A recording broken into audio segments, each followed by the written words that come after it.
Hare Krishna. Tune Hare Krishna. Some sing Hare Krishna until everybody offers.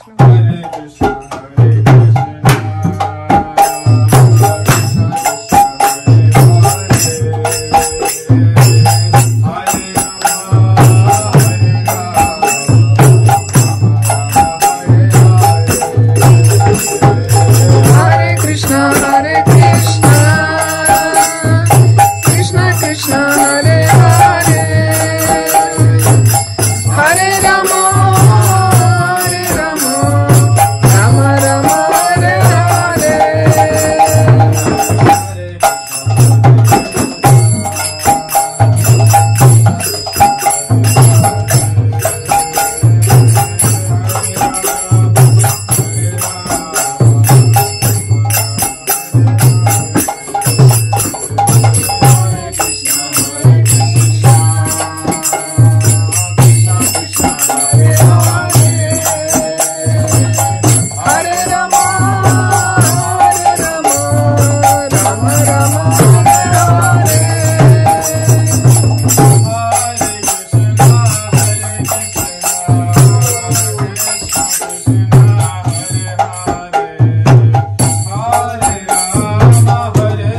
Srila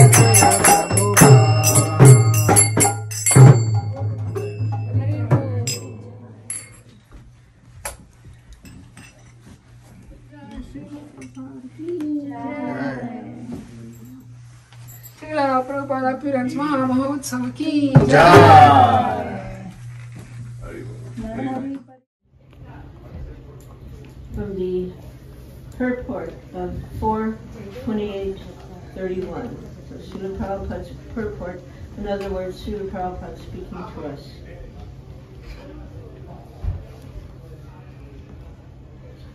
Among Vaishnavas, there may be some difference of opinion. Like that never happens, right? We never have difference of opinion.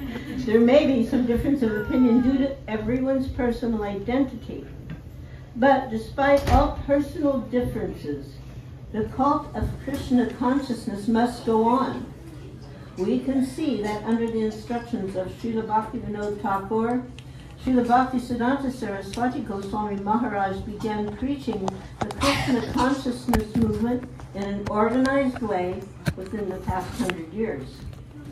The disciples of Srila Bhaktisiddhanta Saraswati Goswami Maharaj, so for those who may not know, Srila Bhaktisiddhanta Saraswati Goswami Maharaj is the guru of Srila Prabhupada, who we are honoring today. So his disciples and are all godbrothers. And although there are some differences of opinion, and although we are not acting conjointly, every one of us is spreading this Krishna consciousness movement according to his own capacity and producing the disciples to spread it all over the world. As far as we are concerned, we have already started the International Society for Krishna Consciousness, and many thousands of Europeans and Americans have joined this movement. Indeed, it is spreading like wildfire. The cult of Krishna consciousness, based on the 9 principles of devotional service, Shravanam, Kirtanam, Vishnu, Smaranam, Padasevanam, Martanam, Vandanam, Dasyam, Sakyamatma, Nivedidam, will never be stopped. The cult of Krishna consciousness, based on these 9 principles of devotional service, will never be stopped. It will go on without distinction of caste, creed, color, or country. No one can check it. So for those of you who are a little new, this is what you're getting into.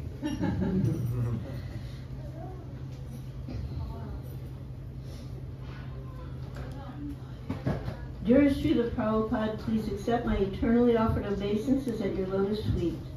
Please let me serve you day after day, birth after birth. I came upon the following sections after watching a video clip of your post-departure Samadhi ceremony for the first time. It was the first and probably the last time that I will view it. I needed the solace of your living words, and this is what a random search brought about. Well, this is Srila Prabhupada. It's from a lecture in New Vrindavan in 1969, June. He was saying, my Guru Maharaj, that was Bhaktisiddhanta Saraswati, also pictured here. My Guru Maharaj, when he was selecting articles to be published in the Harmonist, so the Harmonist was the magazine of Bhaktisiddhanta, like we have Back to Godhead, that Srila Prabhupada began. So when he was selecting articles to be published, if he sees simply that there is several times the writer has written Krishna, Lord Chaitanya, like that, he immediately passes. All right, it's all right, it's all right. That so many times he's uttered Krishna and Chaitanya, so it's all right. So similarly, even if we present our Back to Godhead or any other literature in broken language, it does not matter because the glorification of the Lord is there. That is recommended by Narada. Tadvad visargo janata gaha vilapala. Janata agav. Agav means sinful literature. If one reads one line of this literature, although it is presented in broken language, if he simply hears there is Krishna, then sinful activities immediately vanquish. Oh dear Srila Prabhupada, you appeared a sinless soul, one who never forgot Krishna. You said once that you were given opportunities to sample material enjoyment, but Krishna was always there with you, and thus it never happened. In other words, he was never breaking any of the regulated principles towards devotional life. Actually, one time a reporter asked him, so when did you first start to know Krishna? When did you become aware of Krishna? And he said very seriously, September 1st, 1896. That's his appearance date.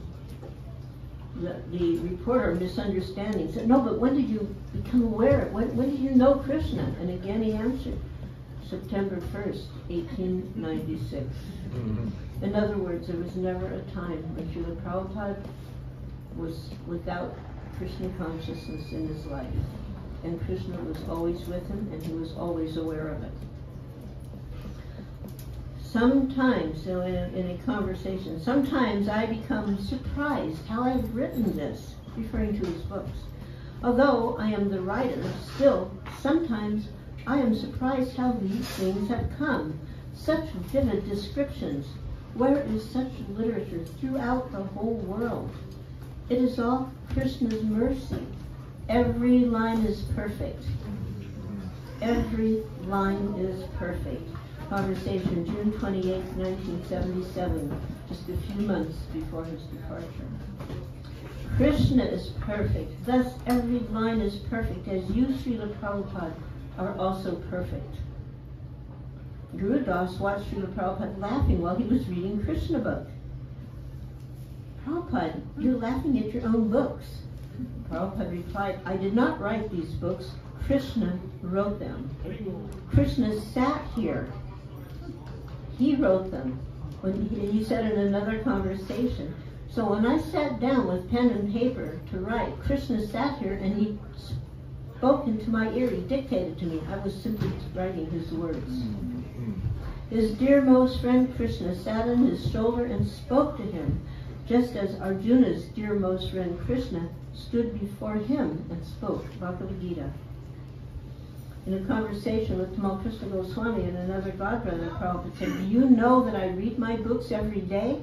I learn something new every time I read. Do you know why? Because I did not write these books. Krishna appeared and dictated to me what to write. So I'm not writing, Krishna is writing. Srila Prabhupada learned something new every day by reading his own books, because spiritual life is not stagnant. It is ever expanding and increasing enthusiasm when the Supreme Lord speaks. The pure devotee hears with rapt attention, imbibing the nectar with great joy and devotion.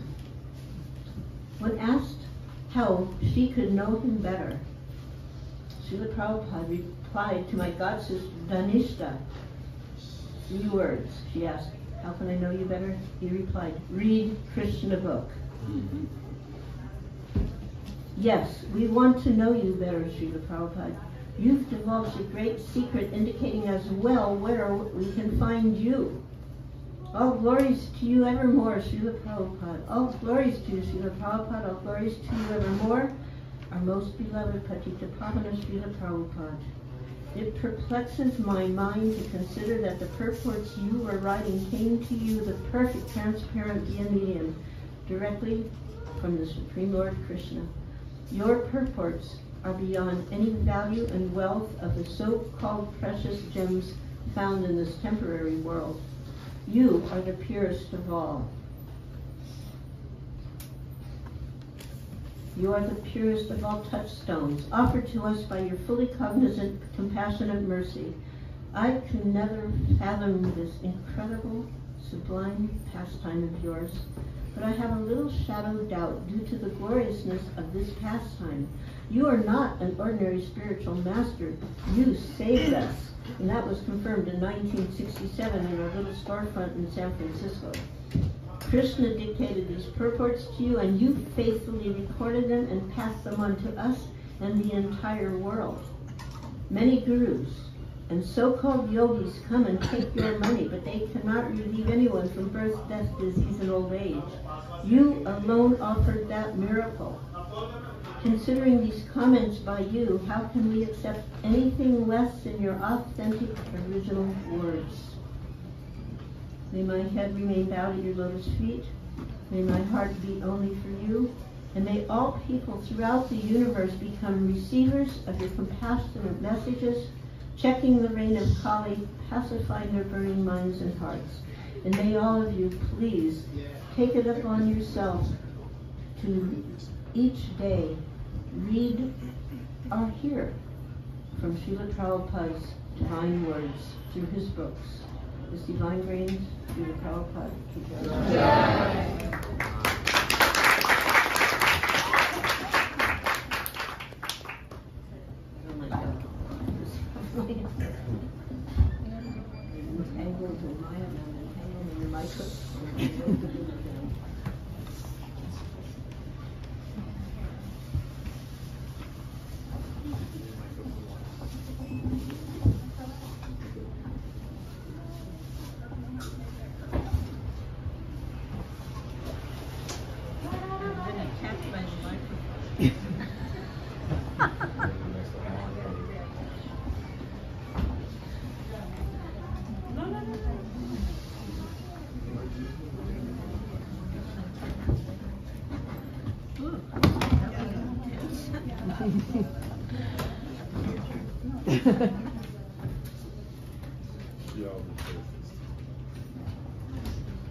Okay, please don't put anything near me.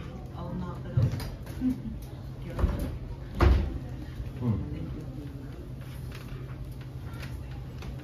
Nama Om Vishnu Padaya Krishna Pastaya Bhutale Shrimate Bhaktivedanta Swami Putyanaya Namaste Saraswati Deve Gaurvani Pachari Nirvisesha Sinivani Prasita Vanchikalpaturviyascha Krishna Sindhu Vyacha Patitinamba Vadeyo Vaishnaveyo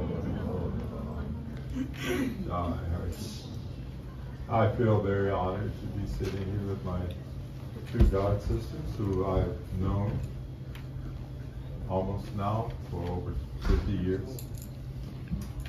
Very wonderful to have this type of association.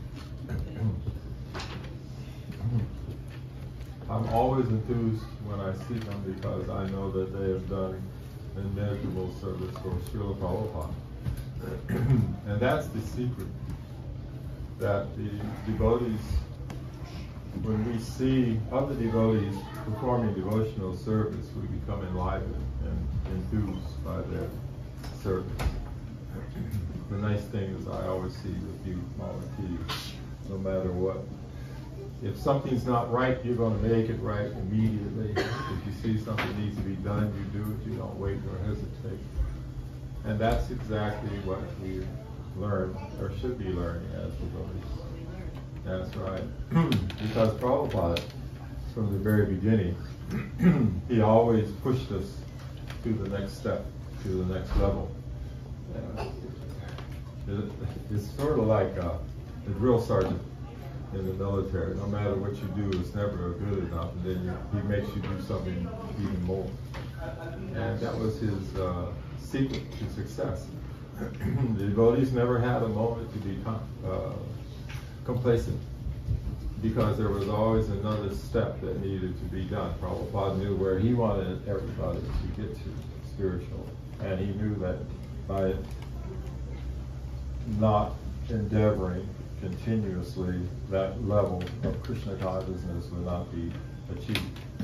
And as a consequence, within 10 years, he had done more than any human being that I've ever even thought of or heard of. And we still haven't seen the full fructification of his objectives, of his goals. I was looking at the new temple in Mayapur, And I remember that Lord Chaitanya predicted that would be happening.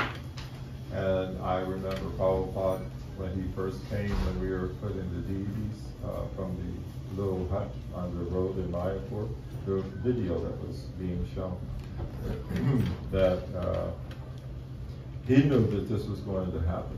He understood what was necessary. In private, I could probably tell you many stories. Some of them you have to be a little more mature to appreciate what Prabhupada did, how he did things. He did what was necessary as time was going on.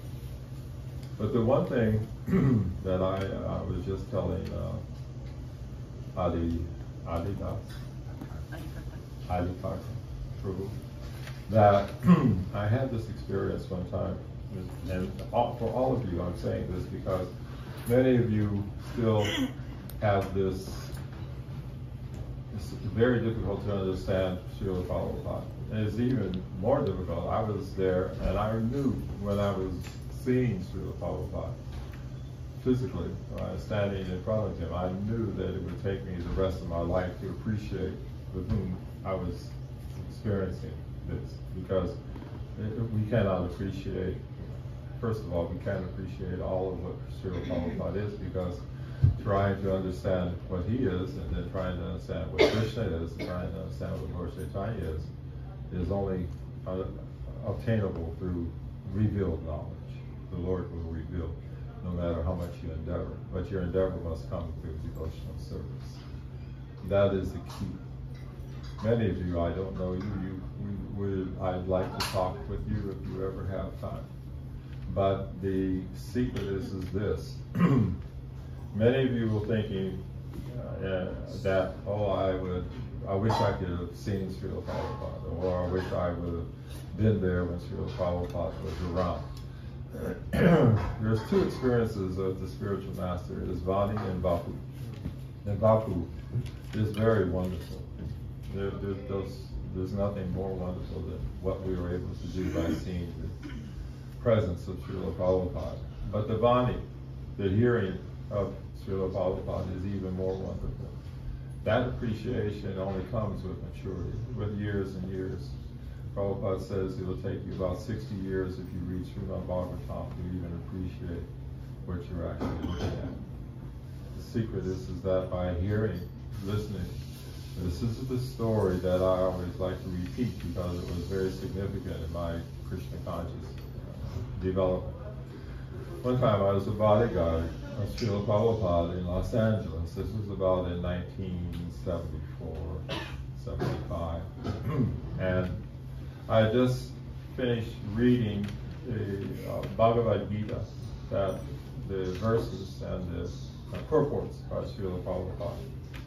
So at that time, we were going out into the garden of the temple where Prabhupada loved to sit, and he invited these men, these professors from universities, so-called religionists, theologists. But that's all it was theology and theory. They had not understood. Prabhupada was very stern and very. It was actually, to them, it was offensive because he was telling them that you were just fools. Here's Krishna, we're telling you here's Krishna, and you're still rejecting. And that was many times the case. But Srila Prabhupada had the ability and the authority to call someone a fool and still yet make them feel that they deserve to be recognized as such. So anyway, he was talking to them, and I heard him repeat verbatim the words that I had just read in the Bhagavad Gita. And at that point, I realized that Prabhupada is not different than his words. That is why we have to understand that you want to have the association of Srila Prabhupada, you have that association through his words, through his books, through his sound vibrations. Listening to his lectures on audio, there is no difference between you sitting with Srila Prabhupada literally in front of him, or you sitting and listening to the sound vibration, because it is the sound vibration And Prabhupada, from the very beginning, tried to explain, but because we are so dense, it was difficult to appreciate that the vibration, the chanting of the Maha Mantra, is a pure transcendental sound vibration, and the purpose of reason to chant continuously begins to vibrate our mundane mindset and becomes pure and transcendental. So that is the purpose of hearing and chanting. He gave a specific amount of rounds to chant, and by chanting those rounds and by listening, we actually will be able to change our vibration. From a mundane, covered material vibration to a transcendental spiritual vibration. That is the objective. It is science. And most people, when Prabhupada explained this in the beginning, that this is a scientific process. Science means that if you apply a particular formula, you will get the exact same result every time. That is actually the purpose. To be able to be scientific, you have to be able to do a certain application, just like a doctor or just like a scientist. They say you do this, you do that, this will be the result every time. You'll get the same result. And Srila Prabhupada says, you do this. You rise early in the morning, you chant 16 rounds, you read Srimad Bhagavatam, you go on Sankirtan, you come home, you take prasadam, you sit in front of the deities again, you do arti, you read Srimad Bhagavatam or Bhagavad Gita. Then, before you retire, you do read Sri Upanishad, you chant, and you engage in devotional service, cleaning and doing deity service in the temple. Guaranteed, you will experience the result. That's what's so wonderful about the whole process, is that people in the beginning, I've seen this with my own eyes. They have no idea of what they're doing, but due to some faith, some small faith, that they are given good instructions by the spiritual master to perform devotional service. That's why whenever people come to the temple, you should trick them into doing some service. I had a friend of mine one time, his name was Pete. We were at the temple in Los Angeles. And he spilled the nectar, the drinks. He spilled it on the floor. And of course, we're going to have to wipe it up. So the devotee came over, he had this rag, and he gave it to me, and I gave it to Pete. And we were watching Pete cleaning up the floor, the water off the floor. And we both smiled at each other because we knew, whether Pete knew it or not, he had just made the first step to going back to Godhead. That was so wonderful. All of you have to remember, whoever you come into contact with, the purpose that you know what you are knowing. And I'll say this very clearly, and not to be offensive. But when you say, please give me your blessings, I remember one time I was in, where was it, in Chennai. And these devotees, they were saying, please give me your blessings. I said, well, I can give you the blessings, but what are you going to do with them? What do? You just hold on to them. It's like anything else. You accumulate so many, and after a while, they become a burden. You're no longer just having all of these blessings. They just accumulate. You got blessings coming out of the end of your story. So in order to do any good with those blessings, you have to give them away. And just like the story of Lord Ramachandra, when he was going through the forest, and the sages, they all came, and he asked them, he says, you please give me your blessings. And they said, how can I give you my blessings? You're the Supreme Personality of Godhead. What can we do? And then they said, but okay, if we have some, you can have them. So they were giving the Lord the blessings that he had given to them. So this is what you have to do. By your knowing about Krishna, and by your knowing about Srila Prabhupada, it is incumbent upon you to give those blessings away to as many people as possible. That is the purpose of Lord Chaitanya Mahaprabhu coming. He has a reservoir that can never be empty. There's no limit to what comes from the reservoir of Lord Chaitanya. You have to be remembering constantly that all of that, what you are learning, all that you're experiencing, period.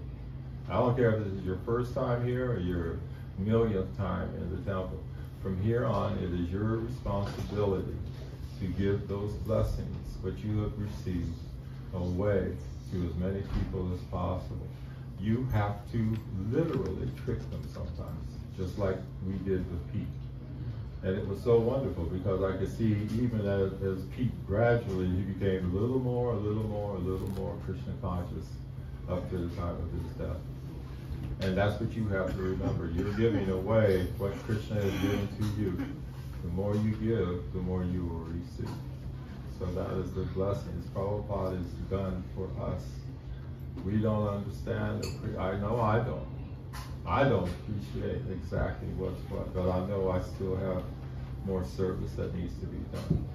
So remember this, okay? All of you. If you're not working, and if you're working in a place where there are other devotees or other people, what you have to do is you daily take them some prasadam, okay? Sneak in some cookies, or sneak in some samosa, sneak in some. They love Indian food. They don't know that it's prasadam. They don't know that they're going to be purified. Just simply take the prasadam, give it to them. And devotees, when you're on this, when you see people on the streets and they ask you, tell them about Krishna. You have a tendency to not want to tell people. You're thinking somehow or another you'll be offended, that they won't be offended. They're offended if you don't tell them. Somehow or another. So that's basically all that's the knock, the knock of knowledge. That's it. So I will stop at this point. But I remember again, just remember, give away every blessing that you've ever had. Okay? Thank you. All right.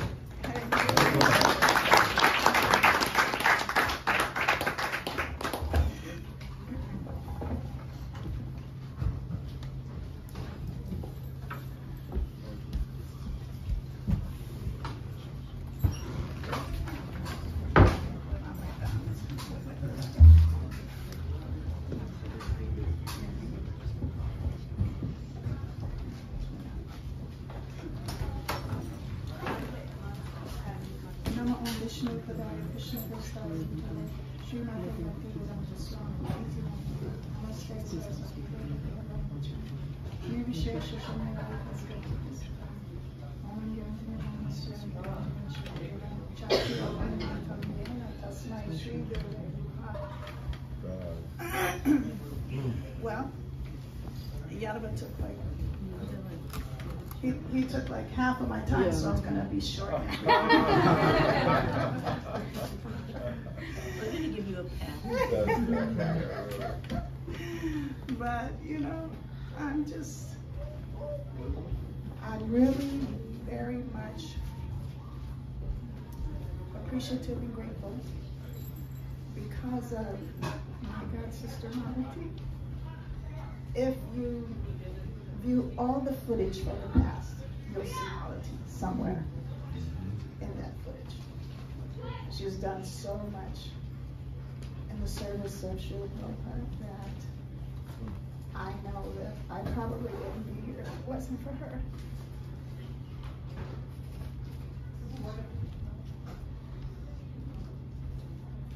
My first introduction to Krishna consciousness, when I came to the temple for the first time, I couldn't see the deities. The Lord didn't allow me to see them.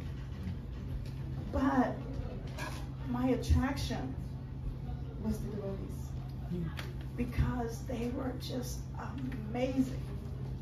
It was like entering into a beehive. They were just serving. I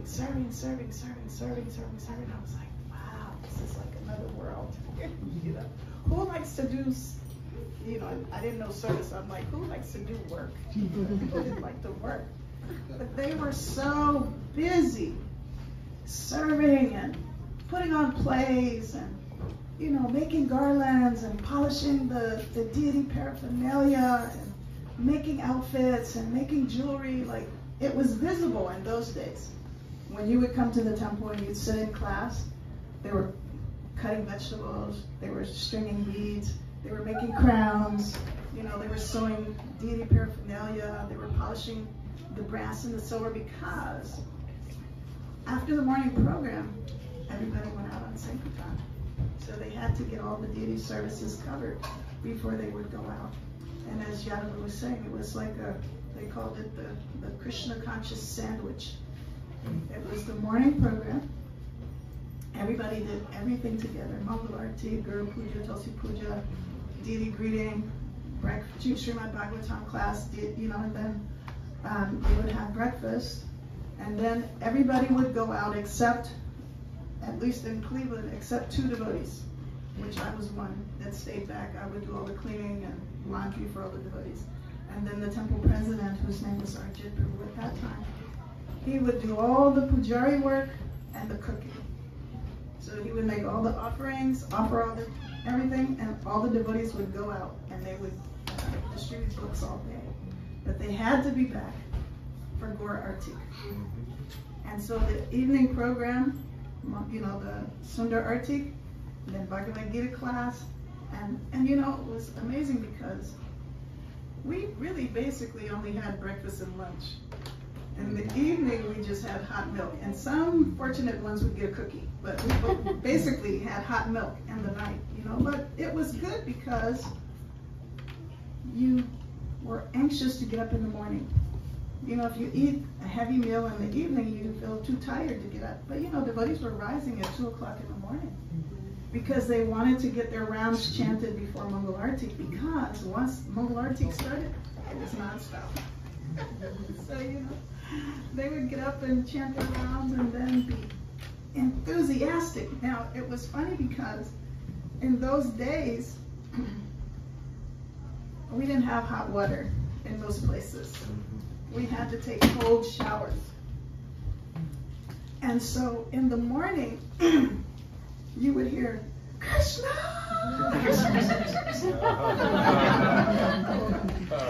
And then you would hear, everybody's running because nobody wanted to be late for Mangal Arti. They were running to get to the temple room. You know, it was so exciting. You know, so you have to try to maintain that enthusiasm and excitement.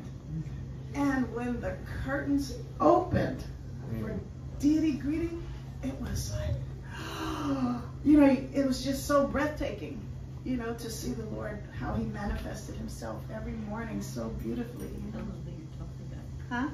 Oh, I'm speaking about the eternal lords of my heart, Shri Radha Bardhidhar, the original deities of Cleveland. They now reside in New York. If you ever get a chance to go to New York, go to the Bhakti Center, and you will see the lords of my heart who saved my eternal life, you know, by the grace of Srila Prabhupada, of course.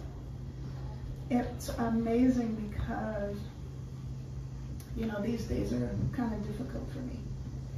But,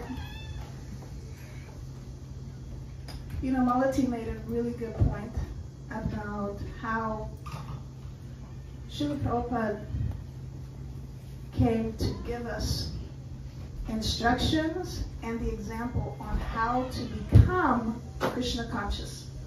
But he said first you must become conscious before you can become Krishna conscious. And so he guided every activity, how to clean yourself, how to brush your teeth, how you take a shower, you know, you do things in order. And so you had to think about it, you know, and so just like Malati Prabhu started by asking everyone who had their backs to the deities to please turn to the side. And then she said, never, you know, have your back towards the spiritual master. But see, a lot of times we're not seeing Srila Prabhupada sitting here. And it's very painful when the temple room is full and nobody's thinking about Srila Prabhupada. You know, they're blocking. When the arch opened up. Yeah, they're blocking his vision. He's sitting here, but we don't see him. So, you know, it's like when Srila Prabhupada said, how can you love someone who you cannot see when you cannot love those who you see every day? So we're not seeing Srila Prabhupada. So we stand in front of him, we put our backs to him, we're blocking his vision, but we're not thinking. You have to be conscious that he's here. He really is here. But you don't have the eyes to see it. But you have to practice it. You have to practice Krishna consciousness. You have to practice being conscious. You have to practice following the rules and regulations which are given by the previous acharyas. It's not just to fill up some paper, and bind it and put it in the library, His Holiness Radhanath Swami said one time, he said, we have to get to the stage of following every instruction on every page of Srila Prabhupada's books. Everybody's like, oh no, I'm not there. You may not be there, but you have to constantly endeavor to get there. Don't remain stagnant. Stagnant water sinks. Right? You have to always, always try to make advancement on this path. You can't just stay at one station and say, oh, well, I'm not there yet. But you have to try to get there. Because death is coming. Srila Prabhupada said this Krishna consciousness is a lifetime in preparation. Only in preparation. We're preparing ourselves for the final lesson. But if you don't follow the path, how can you be prepared to take your test? Of course, Bhagavad Gita says there's no loss or diminution on this path. At the same time, Srila Prabhupada said, please just give this one life to Krishna. Don't waste it. Because you may come back, but you don't know what your situation will be. And Bhagavad Gita says, to whatever state of mind one quits this body, to that state he will attain perpetually. So if you don't practice thinking about Krishna, or, doing those activities which help you to remember Krishna, because as, I don't know which one said, but, it's really by the mercy and grace of the spiritual master that we can even do any of these things. Without Srila Prabhupada, none of us would be here. I probably would have took birth a million times already. But I am very encouraged, because I have such wonderful, wonderful, wonderful God brothers and God sisters, and the association of all of you, because all of you, we're all here to help each other to remember Krishna and to engage in Srila Prabhupada's mission. His divine grace, A.C. Bhaktivedanta Swami Srila Prabhupada ki